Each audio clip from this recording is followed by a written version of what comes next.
Hey guys, welcome back to the channel. It's your boy Salami, and today we're doing something a bit more interesting. Everyone's talking about Oblivion, and I am too, and I've still got more to talk about with that. But I actually have been playing a lot of Mass Effect 1 as of lately, as it is one of my favourite games of all time. I'd call it a comfort game, if you know what that is. It's kind of like something you just go play because you like it all the time. I've probably played Mass Effect 1 10 plus times over the past decade it's been out. Like 2006 or 2007 it came out, so it's been out a wee while, and I've played it a lot, and I just wanted to say it's really good on the OLED. So if you've got a Steam Deck, like this is a Steam Deck channel / gaming handhelds, I would definitely recommend picking up the Legendary Edition and finally playing it if you haven't. It runs pretty good on the Steam Deck. I do find in the Citadel there is load times for some weird reason. I'm not sure why that is. It's installed to my internal SSD, so I'm surprised it's getting not hitches, but it will pause to load momentarily when running around the Citadel. But I mean, it's not really a big deal at all. It's something you can deal with quite easily, so don't worry too much about it. Apart from that, it's looking bloody fabulous on this machine. I have locked the frame rate to 40. I find that a good way to draw some extra battery life out of the system when playing. So if you want, go into the system, set Steam Deck's control and set it to a custom 40 frames per second, and you'll get a good amount of playtime out of it. But yeah, I just wanted to talk about this game because it's just bringing back a lot of memories, and I've been on a bit of a run lately of playing older titles in general on Steam Deck, and just going back to a simpler time. It's even something like Oblivion, right, with the remake. There's just something about older games. They're just better.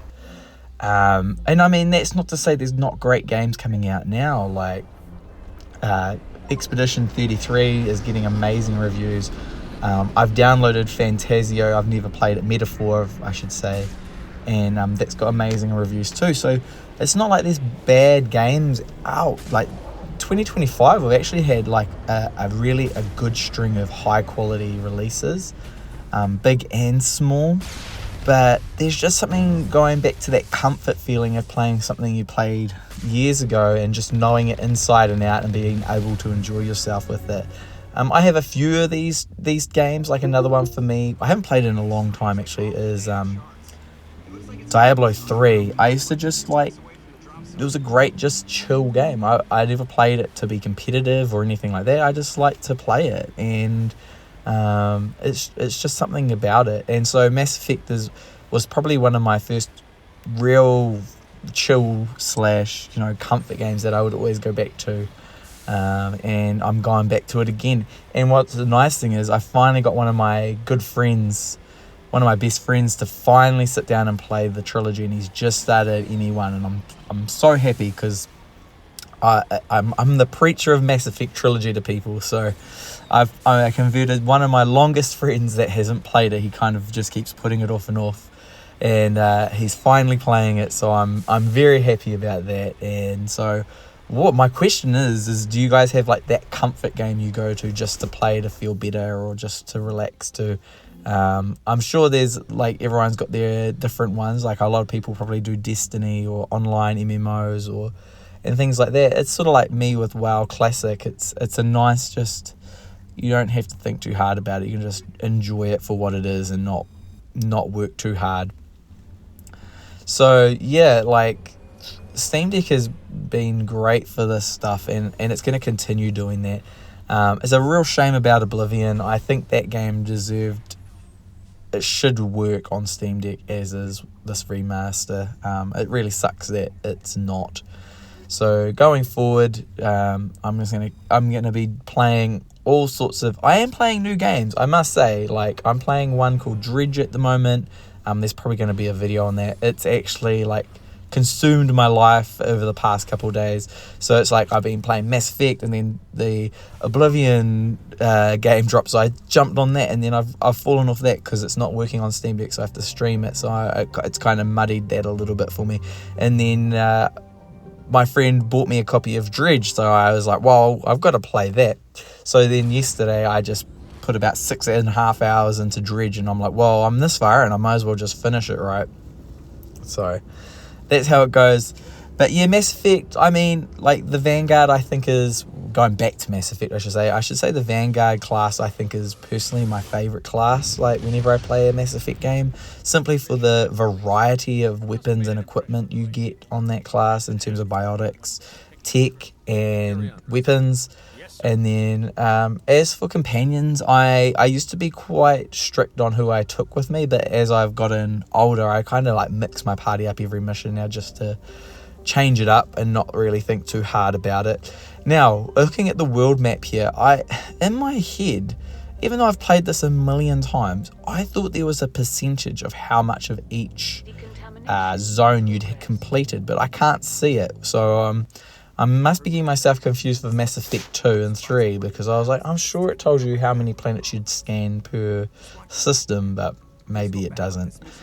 Yeah, I love the voice acting in this game. I know I have played through as femship and maleship, but I prefer maleship, but it really just, it's personal preference, right? Joker, one of the greatest characters in the series, along with Garrus. Everyone likes Garrus, but I'm a big fan of Caden Alenko. He's one of my favorites, only because of his voice actor, as he was the voice of Karth in Knights of the Old Republic. So there's a little bit of a bias there towards Karth slash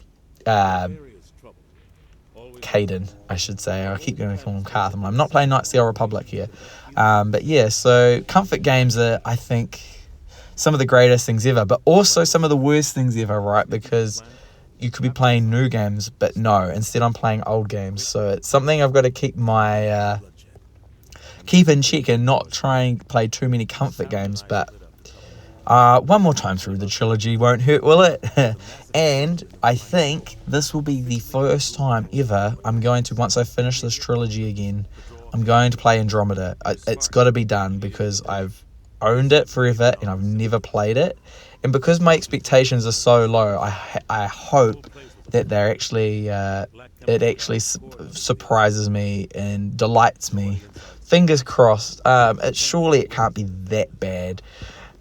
So yeah, that's my little rant for today. We're just talking Mass Effect, how it's a solid trilogy of games, and we just don't get games built as a trilogy like this anymore. I mean, Mass Effect is kind of an outlier. I don't think there's very often you see game trilogies per se. They're not something that happens very often. You'll get sometimes a follow-up game or a sequel, but not normally from the get-go a trilogy. So it's definitely a unique outlier in terms of that. Even Dragon Age series isn't really a trilogy, right? There's 3-4 games, but they're not. It's not really, not like Mass Effect. And the fact they got this out in one system generation on the 360 PS3 era is incredible. I just don't see that happening today. I guess the only other trilogy that's currently underway is the Final Fantasy VII trilogy, which is, remake, rebirth, and reunion maybe is the third one. So, and Final Fantasy VII remake is another one of those games that I find one of those like comfort games that I can always go back to. I've probably played through remake 3 times now already. So yeah, let me know what your comfort games are, and is Mass Effect one that you would add to that collection. Alright guys, have a good one, and I'll see you in the next one.